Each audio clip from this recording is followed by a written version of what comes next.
Now at 6, people on their way home from work are voting across the state of New Hampshire for the first in the nation primary.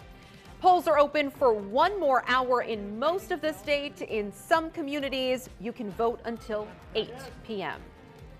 Now, overnight, one polling location opened and quickly closed. In a tradition that's repeated each presidential primary, voters in Dixville Notch decided on a candidate long before most people woke up. Republican Nikki Haley swept all 6 votes, giving her the early lead. There were no registered Democrats. Just 2 major candidates remain on the Republican side, Nikki Haley and former President Donald Trump. For Democrats, there is a primary today.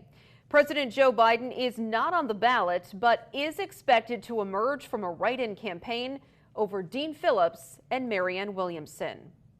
Thank you for joining us on a busy Tuesday night. I'm Lauren Maloney as we count down to all polls closing in Vermont's Twin States.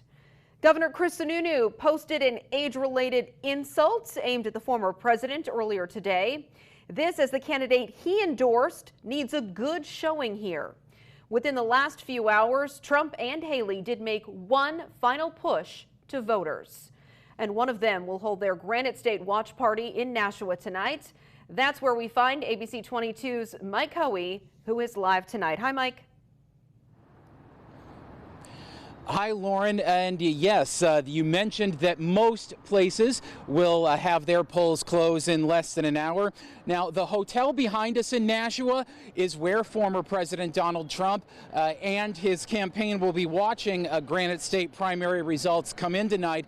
The doors of the conference center inside the hotel just opened a few moments ago, right at the beginning of this newscast. Now, we should note in all of this, the final Emerson College poll leading into the New Hampshire primary of Granite State Republicans found Trump with 50% support and Nikki Haley, Trump's former UN ambassador, checking in with 35%. We should also note in all this, pollsters took that survey last Thursday, Friday, and Saturday when Florida Governor Ron DeSantis was still campaigning. The remaining 15% is essentially DeSantis supporters and undecided, likely Republican voters. Now, this afternoon, Trump visited a polling place in Londonderry. A reporter asked him there if he believes Haley is still a threat to him. Haley is saying she plans to remain in the race at least until Super Tuesday in early March. And I don't care if she stays in. Let her do whatever she wants. It doesn't matter. I can just say that there's never been a movement like this. Make America great again. In the history of our country, I just stopped here and I figured I'd see 3 or 4 people and maybe walk inside. And you see a crowd like this, and this is organic. You. This is organic. How are you?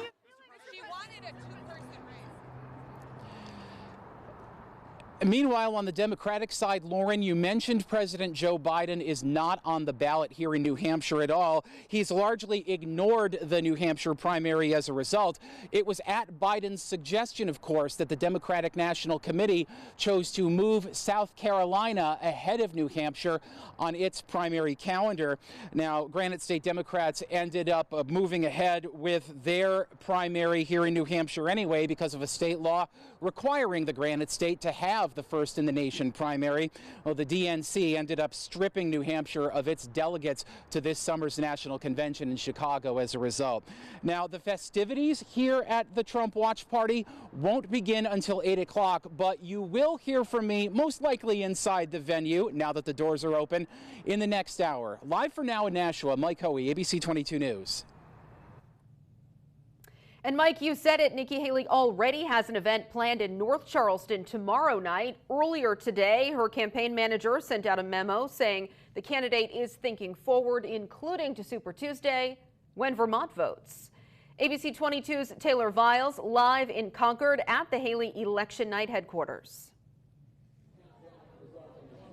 Hey, Lauren. Well, we are at the Grapponi Conference Center here in Concord. Doors are opening for this event at 7 o'clock. And can you feel how it feels like an election at night? We have so many cameras here. The election, you can see behind me the stage where Nikki Haley, we're excited to see her later on tonight, is set up behind me.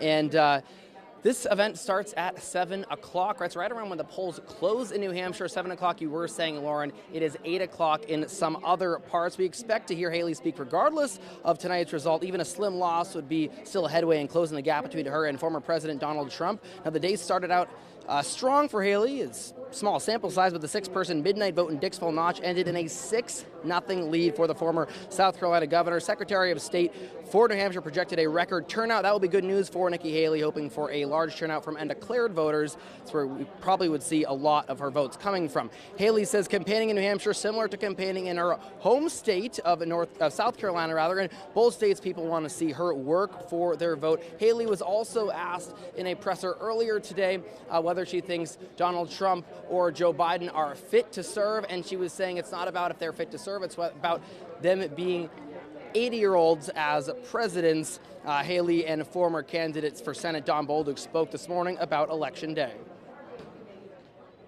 This has always been a marathon. It's never been a sprint. We want to be strong in Iowa. We want to be stronger than that in New Hampshire. We're going to be even stronger than that in South Carolina. We're running the tape.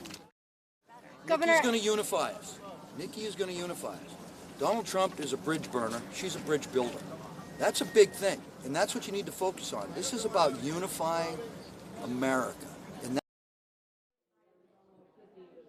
Now, after tonight, Haley will head to her home state of South Carolina to begin campaigning for the Republican primary in late February. She has an event scheduled tomorrow in South Carolina and has a $4 million ad buy to each county leading up to the primary election. Now, coming up at 7, we'll be speaking with a member of Nikki Haley's campaign, so look forward to that. But for now, reporting live in Concord at the Granite Conference Center, I'm Taylor Viles. Taylor, you mentioned the Secretary of State. Well, David Scanlon predicted 322,000 Republicans will cast a ballot today. ABC 22's Sam Israel caught up with early birds at their precincts. Voters came out in numbers at the polling location at City Hall in Lebanon. Here's what they had to say. Well, this is where the fun begins. Community members in New Hampshire making a decision for their future. Social Security, the border. Democracy and our Constitution as it's written, not as somebody thinks it should be. I wanted to vote for somebody who's just a little less divisive and a little more non-crazy. I think we've all had enough of politicians trying to tell us how to think. It was Ben Franklin who said, "We have a republic as long as you can keep it." Well, I hate to tell you this, folks.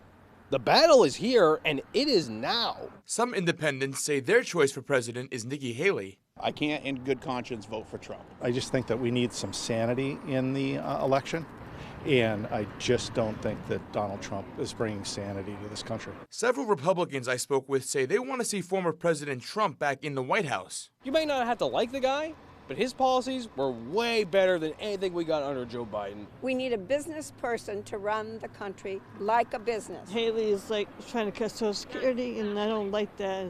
So I need the Social Security to live on. Regardless of where people stand on the issues, all of them are excited to make their voices heard. This is just one of over 300 polling locations across New Hampshire, and we'll be sure to inform you once we learn more updates from this election. Reporting from Lebanon, Sam Israel, ABC 22 News.